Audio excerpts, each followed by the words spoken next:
আমি একটি হাদিসের প্রেমে পড়েছি। আপনি যখন নিজ কক্ষে নীরবে কান্না করবেন, আল্লাহ তখন ফেরেশতাদের উদ্দেশ্য করে বলেন, কোন জিনিস আমার বান্দার চোখে পানি আনলো? ফেরেশতাগণ বলেন, আপনার বান্দা সুখে নেই, আপনার বান্দা অনেকদিন হাসেনি।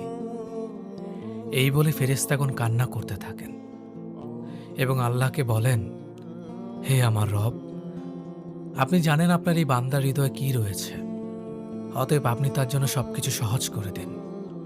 আল্লাহ বলেন, আমার এই বান্দা জীবন থেকে এমন কিছু হারিয়ে ফেলেছে যা সে অধিক ভালোবেসেছিল। অতএব আল্লাহ বলেন, আমি শপথ করছি, আমার এই বান্দা তার জীবন থেকে যা হারিয়েছে তার চেয়ে উত্তম জিনিস আমি তার জীবনে এনে দেব, যা দেখে দুনিয়া ও আখিরাতের সবাই বিস্মিত হবে। সুবহানাল্লাহ।